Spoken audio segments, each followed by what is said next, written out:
HR tech, work tech, and investment are transforming the future of work. Are you in the know?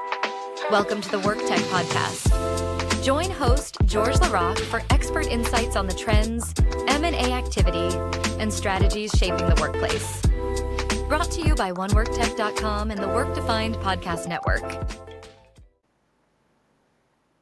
Hey everybody, it's George Larocque. Welcome back to Work Tech. We had some recent really exciting industry news. JobGet announced the acquisition of Snagajob. And since that announcement, there's been a lot of buzz about what this means for the market. And I am pleased to be joined by Tony Liu, JobGet's co-founder and CEO, to give us some direct perspective on this deal. Welcome, Tony. Glad to be here. Thanks for the invite, George. Yeah, well, I've got a lot of questions about this deal. It's exciting. But before we dig in, for anyone that doesn't know you or JobGet, can you tell us a little bit about yourself and the company? Yeah, happy to give a quick background. You know, I can dive into kind of the origin story of the JobGet first, if that's helpful. Perfect. I grew up in a very blue collar family. My mom was a cook, my dad was a machine operator, I was a delivery boy, a cashier throughout my whole high school career. Then I went off to college, spent a couple of years in finance world, and fast forward to kind of 2017, my mom, who had been a cook for more than 30 years, she lost her job because the restaurant she worked at closed down. So she came to me with her paper resume and was like, "Hey Tony, can you help me take a look to apply on Craigslist?" And you know, there's these job wanted signs, and that's when I thought, hey, you know, no problem, mom. This is gonna take me, you know, two minutes to finish up. And 2 hours later, I was still kind of on the third bullet on her resume and trying to figure things out, and then thought to myself, hey, this is the same thing that she did 30 years ago when she first moved to Canada and applying for a cook job. It's still really the same thing, you know, same thing I did 20 years ago when I was in high school. It's still kind of the same thing today. So, you know, basically embarked on this mission with some co-founders and I. You know, we canvassed the streets of Boston, talked with hundreds of retail and restaurant employers, also job seekers, actually from nonprofits to schools, to say, hey, what's a better way to help folks in the hourly workforce find a job a lot faster? And that's when we launched kind of JobGet early in 2019 with the mission of, you know, helping hourly workforce and get a job within 24 hours. And that's kind of what we embarked on. And the overall notion is building this mobile marketplace where employers and job seekers can interact instantly, all focused on kind of the hourly workforce spectrum. And this ranges from retail to restaurants to healthcare to warehouse, logistics, transportation, basically almost 50% of the US population out there. And our ultimate vision is to build this home for the hourly workforce where employers and job seekers can hold up proudly and say, hey, JobGet, this is where I go to find my candidates or to look for a job in the hourly space.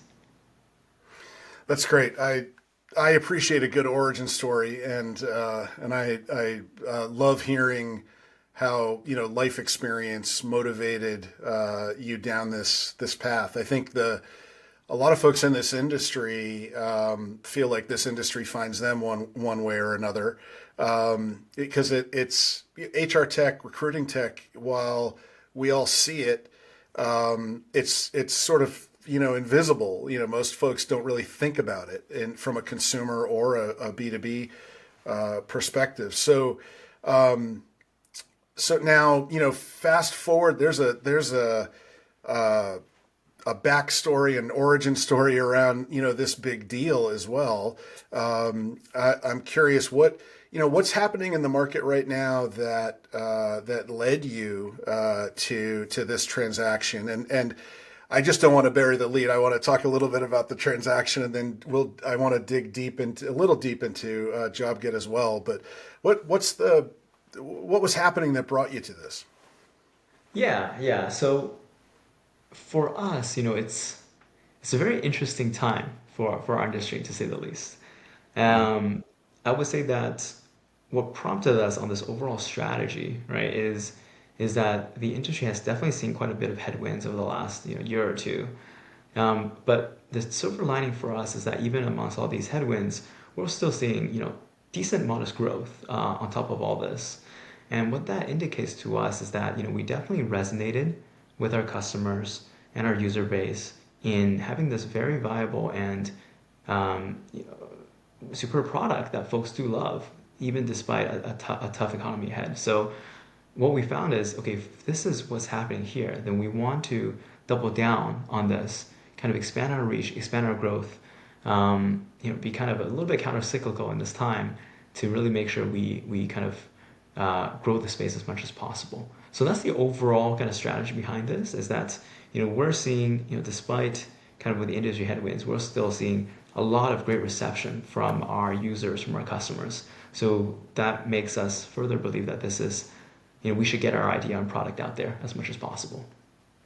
In terms of Snag, we had conversation with Snag, dating back to their chairman and their previous CEO and the current CEO and their board.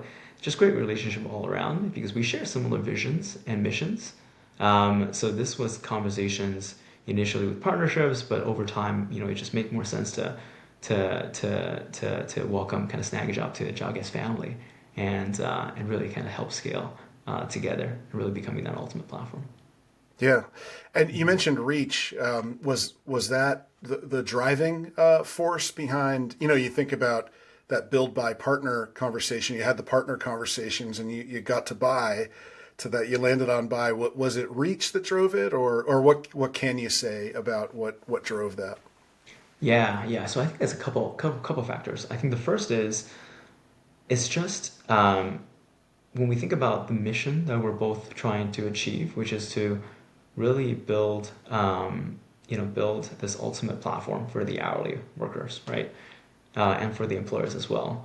So the first thing really is because of that alignment and vision, there's just a lot of synergies and a lot of the, we're building similar things though through different means. So I think first of all, that alignment makes us kind of a great fit here. But second, yes, I think to the reach point, for example, JobGet is relatively newer to the scene, even though we've been around for 6-7 years now. We're a mobile first platform, right? So we focus on building kind of this modern application dedicated to more kind of the Gen Z and millennial population, where a lot of the traditional websites and job platforms really don't have access to, kind of given our reach, our focus on this newer population. Snagajob, on the other hand, they've been around for decades, so this deep reservoir of candidate pool spanning from all types of demographics, right? So there's actually a lot of great synergy from a reach there, and combined, we have a database and reach of over 100 million job seekers in the U.S. on the hourly workforce, which is quite significant. So that's kind of the second thing here. And I'd say that the last thing here really is from a technology and data perspective, there's also a lot of synergies, right? So, we have recently launched this For You platform on JobGet, where job seekers, it really becomes this advanced personalized experience where job seekers can, with every click they do, with every tap they do, with every job they view, we help make that experience even better for them, where they would get recommended jobs that matches exactly kind of what their next steps are. So with the combined technology, we're able to leverage that now with additional data sets to really make that an even better experience for the job seekers. So from that perspective, I think it's a great fit as well. Yeah, that the mobile first, the app focus. This is more than just delivering, a responsive marketplace, or I think in a lot of folks, when they hear mobile first, that's what they think. But there's more about that experience for the job seeker, consumer. Can you talk about that a little bit, like how that really fuels some of your differentiation? Yeah. I would say probably the most important thing is personalization at scale, right? So kind of what I alluded to earlier, but having to dive deeper here is if you think about going to a job site, right, or like a desktop platform, you're really, you're doing a search. I'm searching for a cashier. I'm searching for a cook position. I'm searching for a warehouse worker position, driver position. When we have a mobile first platform and an app that a user has in the palm of their hands, it really is personalization at scale.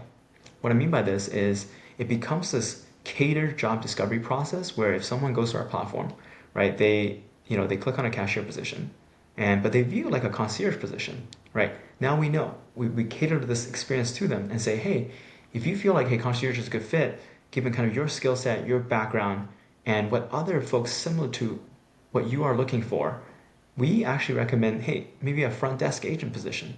We recommend a hostess position, right? Depending on kind of the trajectory of different folks, their preferences, and based on employer feedback on the candidates that they like. So that's personalization at scale, and that really is something that differentiates us and makes this experience a lot better from a fit perspective. And the results shows, right? So from our employers, they are seeing much better time to hire rate, better fit rate, conversion ratios, just all around the metrics are a lot better than kind of the traditional sources they use. Which also leads to the second thing is from an app perspective, the responsiveness is a lot higher. Right? What I mean by this is traditionally, someone applies, they get a resume, maybe 5, 6 days later, they get an email, and then maybe they take another 2 days, 3 days. Whereas now on the app, everything is instant, everything's real time. So folks are responding to employers. It's on the tip of their phone. They just reply right away, and the time to hire also cuts down for employers significantly. And I would say that it also just becomes this home for the hourly workforce where they not only get access to jobs, but they get access to connections, they get access to community, they get access to reviews, they get access to extra income opportunities that are all personalized for them, which I think makes a very unique and helpful experience for the job seekers and employers. Yeah, I think you hit on a few things there. Your last point, it's a true marketplace, and when I think about the HR tech and work tech, it's of course a job board, a simple job board is a marketplace that's got two sides, but where I really differentiate marketplaces is where there's other value added, particularly for the candidate. And I think by focusing there as you have, ultimately that brings great rewards for the employers as well. So these opportunities to learn or extra income opportunities, that's key. And I think there's a big trend, macro trend around that's happening right now where folks are looking for safe spaces or secure spaces where they can trust the content that they're delivered. And in this case, we're talking about really important content. This is in the frontline workforce. You want to be aware of the right jobs, when they're open, and to be able to respond to them quickly, and having a source of truth, and that trust that not only is it a job that's relevant, but when I get the notification in this app, I know that it's not a scam. It's not, I can trust that whether it's a fit or not, it's worth my view. So that responsiveness doesn't surprise me, given where the market seems to be headed right now. So kudos for that. Thank you. No, I think that's exactly right. So back on the deal, I'm curious, if you look at the customers on both sides, what should maybe start with JobGet customers? What should they be most excited about? And I guess I'll say you may consider candidates customers as well. The employers, what should they be most excited about? And maybe candidates as well. Yeah.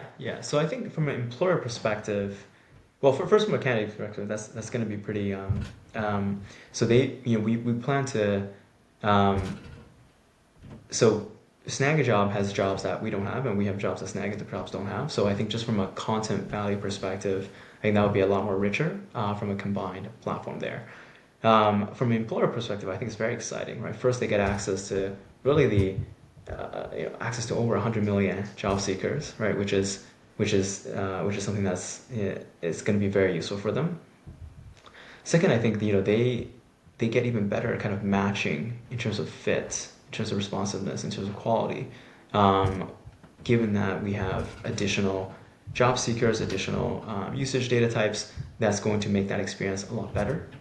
And I would say the lastly is they can get excited about, we are taking the best of both worlds in terms of an employer feature perspective, which the employer will have access to insights, data, reporting, automation that would also enable their experience to be a lot richer than previously. Ah, So I think, I think those are some of the things that are okay. in the pipeline there. So the platform will be integrated then across the experience, will Snag stand alone or will that be temporary? Yeah, it's a good question. So, from an integration perspective, right, the way we see it is in the short term, so, call it within the first year, our plan is to have the platforms operate as separate entities. From an employer experience perspective, we want to make sure that they get um, the same, if not better, experience that they currently have without any kind of changes. But in addition, they get additional resources to the platform. And on top of that, what would happen is if we have best practices from each platform, we would add complementary features to those platforms to share those best practices. So for example, like Snagajob, they have this really cool automated insights into some of their jobs. We plan to pair over some of those features there in JobGet, right? JobGet has different type of access to social media, et cetera, that we can offer to kind of Snagajob. But from an employer usage perspective, it would be standalone, and they'll get kind of the same level of service, if not better, and more resources.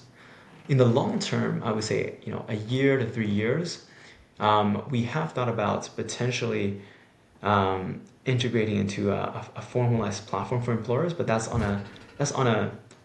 would say that's to be determined for now, right? As we see how the learnings that we get over the coming year and employer preferences and what's the best success for our users, that's kind of to be determined in the pipeline in the future here. Yeah, that makes a lot of sense. And if you're sort of equalizing, features, balancing features on each side, if down the road, if you get to the point, where if the decision is to merge those or integrate into one platform, no one will feel like they're losing capabilities, or the experience will be consistent, if not better, Thanks. than what they're seeing. Yeah, that's Exactly. Our number one priority is making sure our customers are in a same state or a better state versus, trying to do anything disruptive in the kind of the short term there. But in terms of access to platform, they will have additional access without any changes in the functionality experience there. yeah. So you talked about strategy earlier, and I'm curious. Does this deal represent, sort of M&A? Does that represent a big part of your future from a strategic perspective? Yeah. So I think for us, our ultimate vision is, again, is building this home for the hourly workforce, right? I think for us, whether we get there from a buy perspective or a build perspective or partnership perspective, we want to get there fast, right? I think speed is very important to us, especially given that we've seen such good reception from kind of the client and customer base here.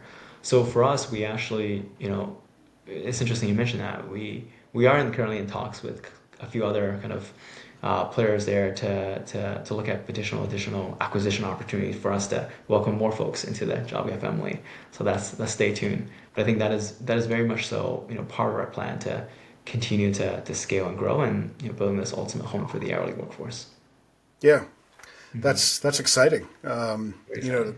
Yeah, and your have I think you've made some other acquisitions as well, right? So this wasn't your first acquisition as JobGet.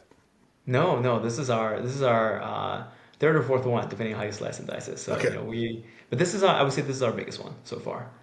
Yeah. So we have a couple rounds of practice now. So I think it's going to be a very exciting future ahead.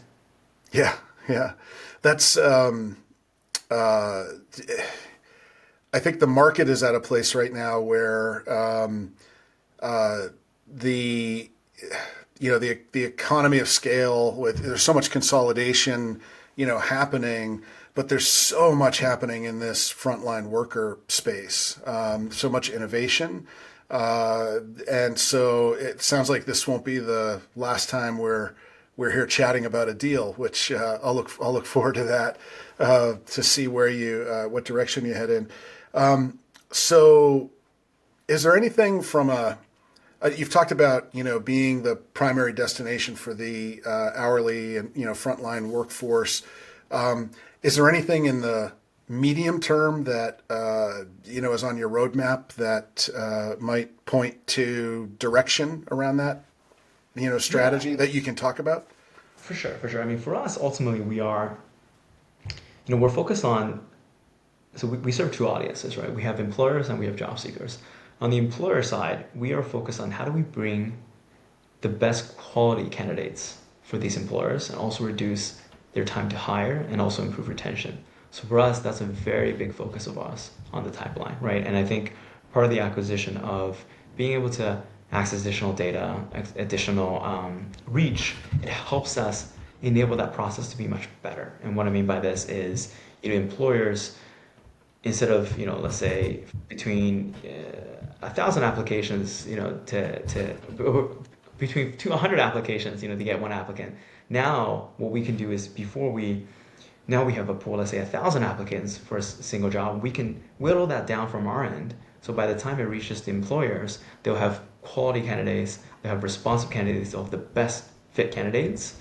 And we're working with some employers on down the funnel metrics in terms of interviews, hires, conversions, retention, and those will be a big focus for us and the company moving forward on an employer perspective. So that's part of our strategy moving forward. From a candidate's perspective, we pride ourselves on having this innovative platform where it's really sticky and engaging for the candidates, right? If you look at any metrics from any other job platforms, really, if a candidate comes in, maybe they click on 0.5 jobs and that's it, and they're gone, right, from the website. From us, they're clicking on 6, 7, 8, 9, 10. They're coming back over and over and over again. So for us, on the strategy on the candidate side is how do we continue to be that home for this hourly workforce? How do they come back, engage, and really, it's not just one-sided, right? It's we want to make sure we bring value for them, right? What are different extra income opportunities that we can provide them? What are different upskilling opportunities? What are different ways they can get paid earlier? Different financial solutions. So all those things is part of our strategy moving forward for the candidate, and it becomes a virtuous cycle where more candidates, more employers, more job options, more candidates, et cetera, et cetera. So I think we're super excited to build this flywheel and continue to expand on both fronts there. Yeah. It's again, I love the true sort of experience-driven marketplace approach, and I think it's. I wish you the best of luck, and I can't wait to see, as I said, what direction you take this. Where can folks go, or where should they go to keep an eye on JobGet and this deal and others? Yeah, they can visit our website, jobget.com. They can follow us on LinkedIn. You can add me on LinkedIn at any time. I'm just Tony Liu, LinkedIn, JobGet.